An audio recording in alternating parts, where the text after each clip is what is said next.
بسم الله الرحمن الرحيم والصلاة والسلام على رسوله الكريم وعلى آله وصحبه أجمعين أما بعد.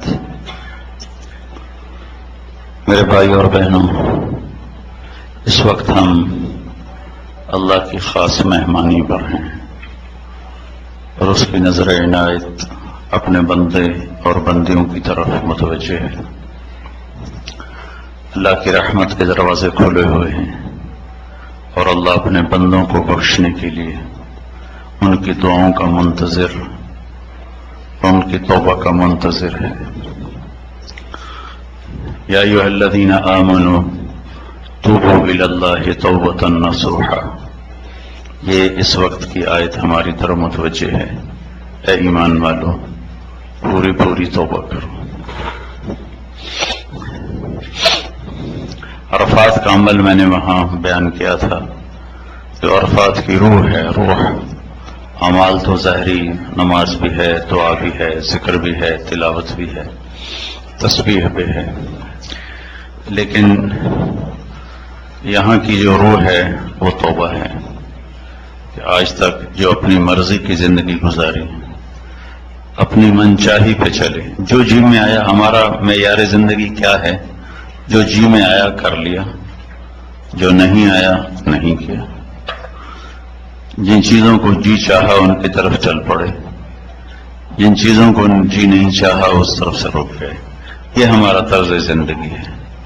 یہاں اللہ سے یہ وعدہ کرنا ہے کہ جو تو چاہے گا وہ ہماری چاہت ہوگی، جسے تو پسند کرے گا وہ ہماری پسند ہوگی، جسے تو ناپسند کرے گا وہ ہماری ناپسند ہوگی.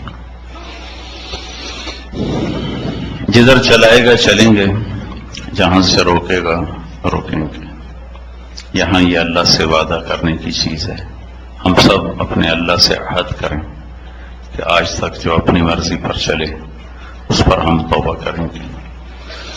اور آج اللہ تعالیٰ کی رحمت ایسی معجزن ہے، ہر وقت اس کی رحمت بے پناہ ہے، لامحدود ہے. خاص طور پر آج کے دن اللہ تعالیٰ پہلے آسمان پر اعلان فرما رہا ہوتا ہے، اے میرے بندو، آج تم اتنے گناہ لے کر آؤ جتنے بارش کے قطرے ہیں، اور اتنے لے کر آؤ جتنے ریت کے ذرے ہیں، اور اتنے لے کر آؤ جتنے درختوں کے پتے ہیں، اور اتنے لے کر آؤ جتنے گردش ایام میں بننے والے دن اور رات ہیں. اس کے برابر اگر تم اپنے گناہوں کو لاؤ گے تو آج تمہارا اللہ معاف کرنے کے لیے تیار ہے. ان تابوا فانا حبیبہم. تم توبہ کرو، میں تمہارا دوست ہوں. اور ایسا معاف کرتا ہے. عسیٰ ربکم ان یکفر عنکم سیئاتکم. جب توبہ پختہ ہو جاتی ہے تو اللہ گناہوں کا نشان تک مٹا دیتا ہے اور گواہ اس کے ختم کر دیتا ہے. فرشتے جو کرامن کاتبین، جن سے ہم کوئی چھپا نہیں سکتے، اللہ تعالیٰ ان کے صحیفوں سے بھی مٹا دیتا ہے، ان کو بھلا دیتا ہے. تکفیر کہتے ہیں چھپا دینا، مٹا دینا. کافر کو کافر اس لیے کہتے ہیں کہ وہ حق کو مٹانے کی فکر کرتا ہے اور حق کو چھپانے کی فکر کرتا ہے، اس لیے اس کو کافر کہتے ہیں. قرآن نے ذمہ دار کو بھی کافر کہا ہے. آج لفظی معنی میں ہے کہ ذمہ دار کیا کرتا ہے؟ وہ بیج کو چھپا دیتا ہے، زمین میں بیج کو چھپاتا ہے. کافر کیا کرتا ہے؟ وہ حق کو چھپا دیتا ہے. تو اللہ تعالیٰ کیا کرتا ہے؟ جب توبہ پختہ ہوتی ہے تو اللہ سارے گناہ معاف کر دیتا ہے. صرف معاف نہیں کرتا، چھپا دیتا ہے. صرف چھپاتا نہیں ہے، مٹا دیتا ہے. ایک گواہ اس کا باقی نہیں چھوڑتا اللہ تعالیٰ. پھر انسان گناہ گار ہے، توبہ کر کے بھی ٹوٹ جاتی ہے.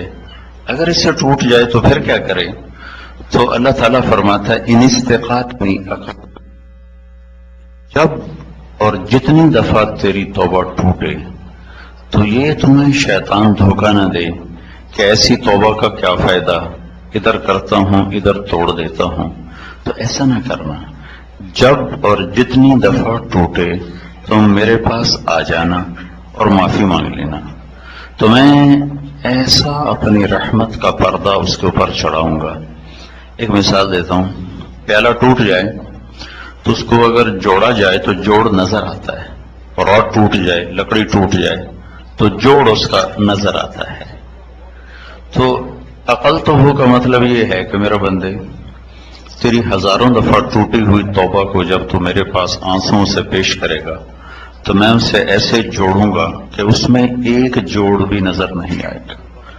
بے جوڑ کی توبہ تیرے حق میں قبول کر دوں گا، اور تیرے ایمان کے برتن کو ایسے واپس کروں گا کہ کہیں جوڑ نظر ہی نہیں آئے گا. تو میرے بھائیوں، اللہ سے مانگو، جتنا مانگ سکتے ہو مانگو، لیکن اس جگہ کا عمل ہے توبہ. توبہ توبہ کا بڑا خوبصورت مطلب ہے. واپس آنے کو کہتے ہیں توبہ. واپس آ جاؤ، کیا خوبصورت لفظ. یا ایھا الذین آمنوا توبوا الی اللہ. اس کا جو عام مفہوم مطلب تو ہے کہ تم اپنے گناہوں کی معافی مانگو، یہ مفہوم. لیکن لفظ کا مطلب کیا ہے؟ لفظ توبہ یتوب. توبہ کا مطلب ہے لوٹ آنا. تو میں قربان جاؤں اللہ پہ. اللہ کہہ رہا ہے لوٹ آؤ اپنے اللہ کی طرف. اور لوٹ آنے میں انتظار کا معنی پایا جاتا ہے. آ جاؤ آ جاؤ، اس میں انتظار کا معنی نہیں ہے. اور لوٹ آؤ، اس میں انتظار کا معنی ہے. آ بھی جاؤ، لوٹ بھی آؤ. کیا مطلب؟ تیرے انتظار میں ہوں. آ جاؤ، کب آؤ گے؟ اس میں انتظار کے معنی پر دلالت نہیں. اور لوٹ آؤ، اس میں انتظار کا معنی پوشیدہ ہے. تو میں اس رب پہ قربان جاؤں جسے نہ میرے سجدوں کی ضرورت نہ میرے گناہوں کی پرواہ. وہ مجھے کہتا ہے لوٹ آؤ. اب کہاں؟ اللہ، اپنے رب کی طرف واپس آ جاؤ. واپس آ جاؤ. تو توبہ کیا ہے؟ اللہ کی طرف واپسی کا سفر ہے توبہ. تو یہ عرفات کا خاص عمل ہے کہ جب ہم یہاں سے جا رہے ہوں تو ہماری شکلیں بھی بدل چکی ہوں، اور ہمارے اخلاق بھی بدل چکے ہوں، اور ہمارا کردار بھی بدل چکا ہو.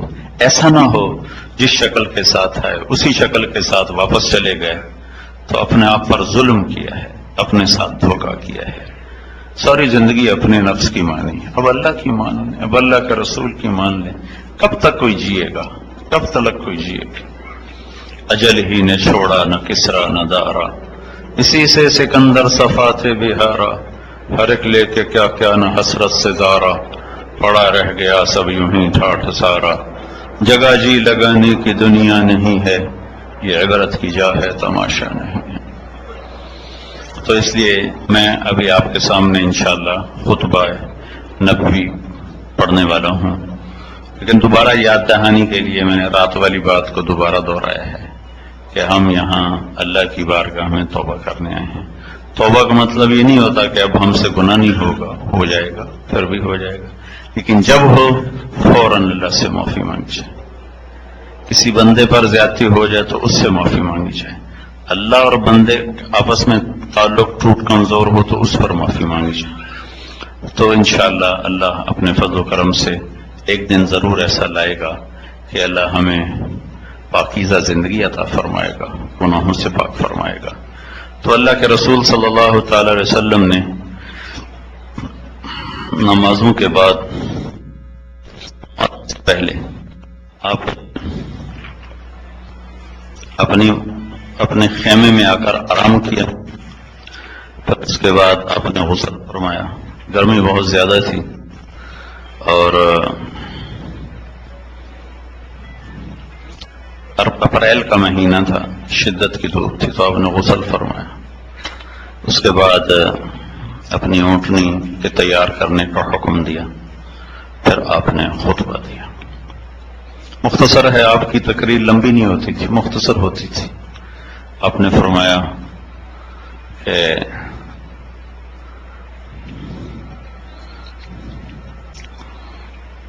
جب آپ خطبہ شروع کرنے لگے تو آپ اونٹنی کے رکاب ہوتے ہیں نا، تو اس میں ایسے پاؤں تھے تو ان پر آپ زور دے کر ایسے کھڑے ہو گئے، اونٹنی پر کھڑے ہو گئے، اونٹنی کے رکاب پر پاؤں رکھا اور کھڑے ہو گئے.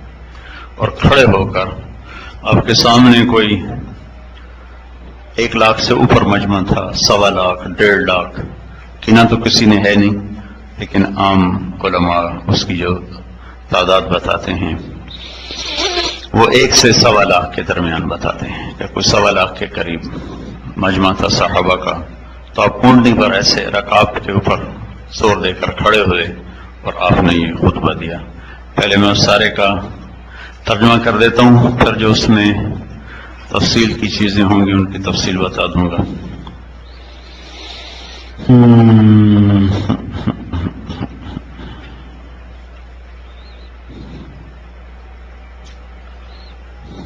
دے دو۔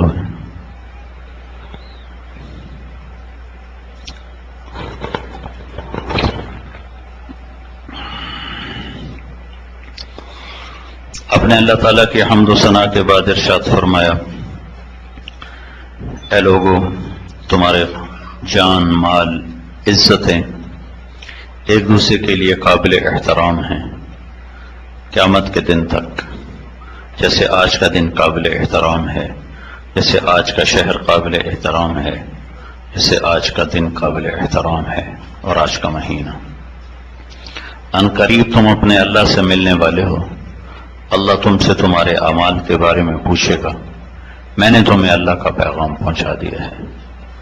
جس کے پاس امانت ہو وہ ضرور واپس کرے۔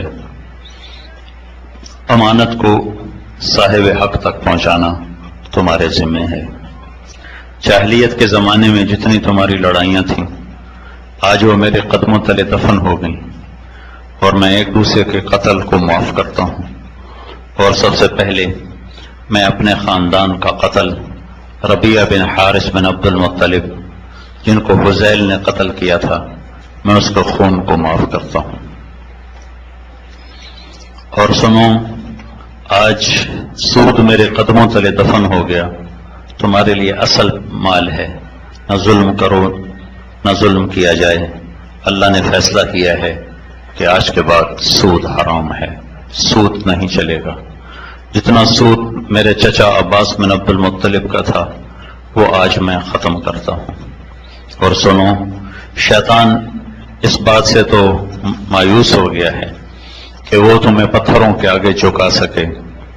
تم میرے بعد پتھروں کے آگے تو نہیں جھکو گے، لیکن وہ تمہیں چھوٹی چھوٹی باتوں میں الجھا کر تمہیں آپس میں لڑا دے گا اور تمہیں دست و گریباں کر دے گا۔ تو اپنے دین کی بھی حفاظت کرنا، عزت آبرو کو بھی بچانا۔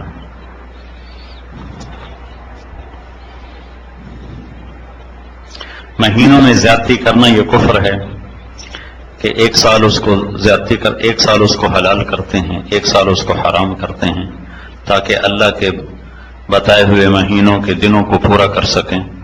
تو حرام کو حلال کر دیتے ہیں اور حلال کو حرام کر دیتے ہیں۔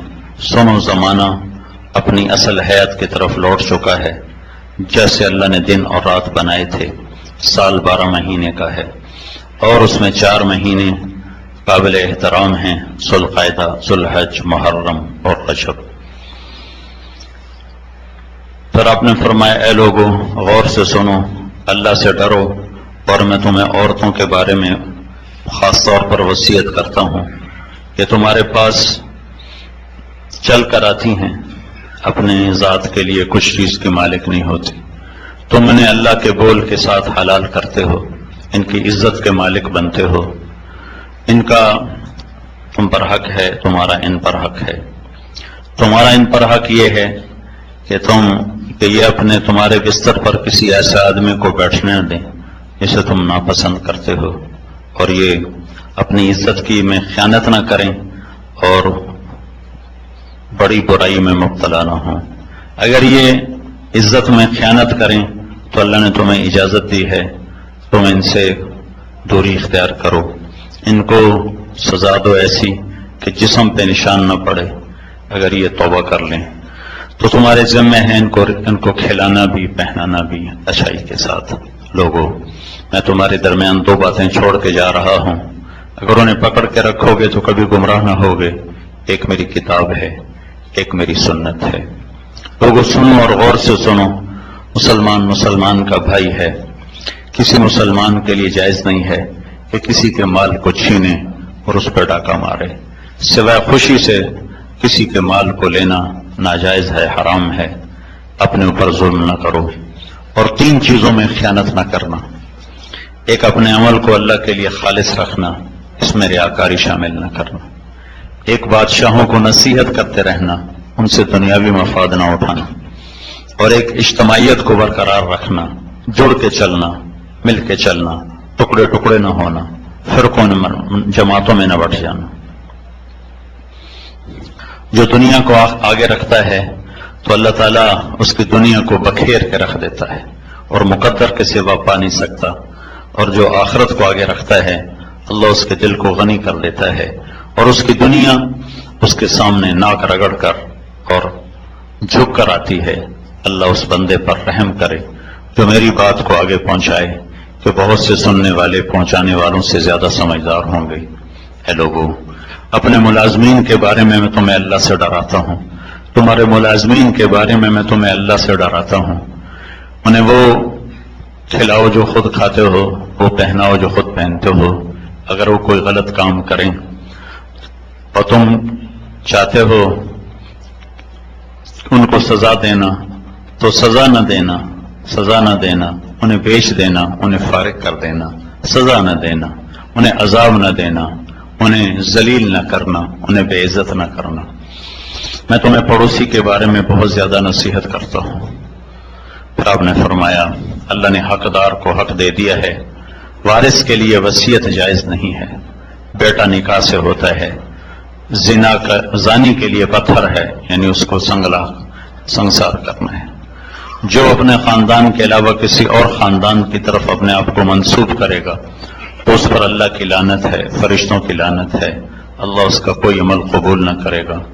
کسی سے کوئی چیز تم استعمال کے لیے مانگو تو واپس کرو، دودھ کے لیے جانور مانگو تو واپس کرو، قرضہ چڑھ جائے تو ادا کرو، ضمانت اٹھاؤ تو بھرنی پڑے گی۔ آپ نے ضمانت اٹھائی اور اگلے نے نہیں دیے تو پھر آپ کا دینا ذمہ ہوگا۔ پھر آپ نے فرمایا کفر اور شرک والے سورج غروب ہونے سے پہلے عرفات سے نکل جاتے تھے، ہم ان کے طریقے کی مخالفت کریں گے، ہم نکلیں گے جب سورج غروب ہو جائے گا، یہاں تک کہ اچھی طرح غروب ہو جائے گا، پھر ہم عرفات سے نکلیں گے۔ پھر آپ نے فرمایا ان قریب اللہ تم سے میرے بارے میں پوچھنے والا ہے تو تم کیا جواب دو گے؟ تو صحابہ نے کہا ہم کہیں گے انک بلغت واتیت ونصحت، ہم یہ کہیں گے کہ یا اللہ، یا رسول اللہ، آپ نے پہنچا دیا، ادا کر دیا، نصیحت کر دی۔ پھر آپ نے انگلی اٹھائی اور کہا اللہم اشہد اللہم اشہد اللہم اشہد، 3 دفعہ فرمایا۔ پھر آپ نے کہا لبیک اللہم لبیک انما الخیر خیر الآخرہ، خطبے کے آخر میں آپ نے یہ ارشاد فرمایا۔ یہ مختصر سا خطبہ ہے، 23 برس کی محنت کے بعد آپ نے زندگی کا نچوڑ بیان کیا ہے، معاملات کو بیان کیا ہے، اخلاق کو بیان کیا ہے، عبادات کو بیان نہیں کیا۔ عبادات کے بارے میں خطبے میں کچھ نہیں ہے، اس سے پہلے یقیناً آپ نے سارا دین پہنچایا، لیکن جس چیز میں سب سے زیادہ امت نے مبتلا ہونا تھا، 100 میں 5 نمازی پائے جاتے ہیں اور پٹھانوں میں 100 میں 40-50 نمازی ہوتے ہیں، لیکن اخلاقیات سب کے صفر ہیں، معاملات سب کے صفر ہیں، اور بعض علاقوں میں عربوں میں 100% لوگ نماز۔ میں چارٹ گیا یہ ابھی فروری میں، تو میں نے پوچھا کتنے فیصد نمازی ہیں، تو وہ کہنے لگا ویسے تو 100% ہیں، احتیاطاً کہتا ہوں 99% نمازی ہوں گے چارٹ میں، ویسے تو 100% ہیں، احتیاطاً کہتا ہوں 99% ہوں گے۔ تو مجھے بڑی حیرت ہوئی، اور واقعی میں نے دیکھا کہ جب نماز کا وقت ہوتا تھا تو ہر طرف نماز ہی نماز ہو رہی ہوتی تھی، اور بازاروں میں اور سڑکوں پر گلیوں میں صفیں بنی ہوتی تھی اور مسجدیں بھی بھری ہوتی تھی۔ تو عبادات کی فضا تو قائم ہے، اخلاقیات اور معاملات یہ مٹ چکے ہیں، بھول چکے ہیں، عرب و عجم بھلا چکے ہیں، پھر ایسا بھولے ہیں کہ بھولنا بھی بھولا چکے. تو سب سے زیادہ جس چیز میں ہم نے ہلاک ہونا تھا اس کو سب سے پہلے بیان کیا. تمہاری عزت ایک دوسرے پر واجب اور فرض ہے. تمہارے مال ایک دوسرے کے لیے حرام ہے. تمہارے خون ایک دوسرے پر حرام ہے. ایک دوسرے کا خون نہ بہانا، ایک دوسرے کے مال نہ لوٹنا، ایک دوسرے کی پگڑی نہ اچھالنا. پھر ان تین چیزوں میں مال کا لوٹنا بھی موجود ہے اور جانوں کا لوٹنا بھی موجود ہے، لیکن جو سب سے زیادہ جس چیز کو لوٹا جا رہا ہے وہ عزتوں کو لوٹا جا رہا ہے، اور پگڑیوں کا اچھلنا اور لوگوں کو بات بات پر بے عزت کرنا اور ذلیل کرنا اور نیکیوں میں سے بھی عیب نکالنا. ایک آدمی میں 100 خوبیاں، ایک عورت میں 100 خوبیاں ہیں اور ایک کمی ہے، تو فضا ایسی بن چکی ہے کہ 100 خوبیاں نہیں دیکھتے، اس ایک کمی کو اچھالتے ہیں. ایک کمی، وہ بھی کوئی انسان ہے، وہ بھی کوئی عورت ہے، وہ بھی کوئی مرد ہے، وہ بھی کوئی بندہ ہے، اور اس کی ایک کمی کو پکڑ کر اس کی 100 کمیوں کو ختم کر دیتے ہیں. تو اللہ کے نبی نے اس جملے کو، یہی خطبہ آپ نے تینوں دن دہرایا، اور سب سے پہلا جو شروع کیا، تینوں دن یہاں سے شروع کیا، لوگوں ایک دوسرے کی عزتوں کے محافظ بننا، ایک دوسرے کے مال کے محافظ بننا، ایک دوسرے کی جان کے محافظ بننا. مال اور جان کے ڈاکے ڈالنے والے تھوڑے لوگ ہیں، لیکن عزتوں کو اچھالنے والا سارا ہی مجمع ہے. لاکھ کروڑ میں بھی کوئی ایک ایسا نظر نہیں آتا جو کسی کی بے اکرامی کے بول پر چپ ہو جائے، سننے سے انکار کر دے. مزہ لیتی ہیں عورتیں بھی مرد بھی، لوگوں کے عیب آپس میں بول کر مزہ لیتے ہیں، مزہ لیتے ہیں. اس سے بھی اگلا درجہ ہو چکا ہے کہ آپس میں لڑاتے ہیں ایک دوسرے کو، عزیزوں کو اور اقارب کو آپس میں لڑا کر مزہ لیتے ہیں.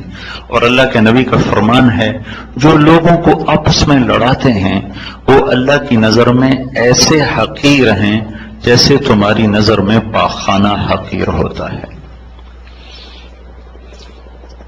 اور سب سے زیادہ جو عزت اچھلتی ہے وہ زبان سے اچھلتی ہے. سب سے زیادہ جتنی زبان کے ذریعے سے عزت اچھل رہی ہے اور پگڑیاں اچھل رہی ہیں، اور جتنا زبان کے ذریعے سے لوگوں کو بے عزت کیا جا رہا ہے، اتنا کسی چیز سے بھی نہیں کیا جا رہا ہے. اور اللہ کے نبی نے فرمایا، ابو ذر تمہیں 2 عمل بتاؤں، کرنے میں آسان، اجر میں عظیم، اور اس ذات کی قسم جو میری جان کا مالک ہے، قیامت کے دن کوئی آدمی ایسا عمل اللہ کو دکھا نہ سکے گا. تو ان کا یا رسول اللہ وہ کیا؟ تو آپ نے فرمایا، یہ زبان کی حفاظت اور اچھے اخلاق. ایک زبان کی حفاظت اور اچھے اخلاق. تو میرے نبی کا 3 دن مسلسل پیغام ہے. پہلے دن کہ اپنی عزتوں کی حفاظت کرو، ایک دوسرے کی عزت کی حفاظت، جان کی حفاظت کرو، مال کی حفاظت کرو، آبرو کی حفاظت کرو.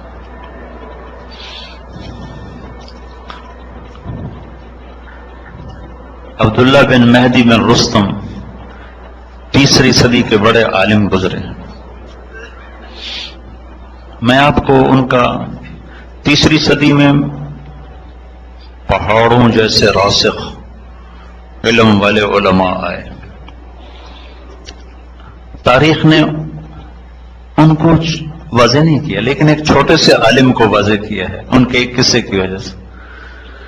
یہ بغداد میں ان کی بڑی ہیبت تھی، ان کا تقوی علم بہت بڑا تھا. ان کے پاس ایک لڑکی آئی اور کہنے لگی، مجھ سے زنا ہو گیا ہے، میں حاملہ ہوں، اور میں نے آپ کا نام لے دیا کہ میرا ان سے نکاح ہے، میری عزت بچا لو. تو وہ کہتے، میں بڑھاپے میں اپنی عزت کیوں خوار کروں، جا دفع ہو، جا دفع ہو. تو نے منہ کالا کیا، میرے پاس کیا کرنے، اب میں بڑھاپے میں اپنی عزت تیری وجہ سے خوار کروں. تو ان سے کہنے لگے، بیٹی گھر بیٹھ جا، تیرے اوپر کوئی حرف نہیں آئے گا، جو آئے گا میرے اوپر آئے گا. اور اعلان کر دیا ہمارا نکاح ہے. اور سارے شہر کے تانے سنے، بیٹی سے شادی کر لی، بیٹی جیسی سے نکاح کر لی. بڑھاپے میں عشق یاد آیا اور ان کی عزت کو داغ لگ گیا، لیکن اس بچی کی عزت انہوں نے بچا لی. وہ بچہ پیدا ہوا خوشی منائی، مٹھائیاں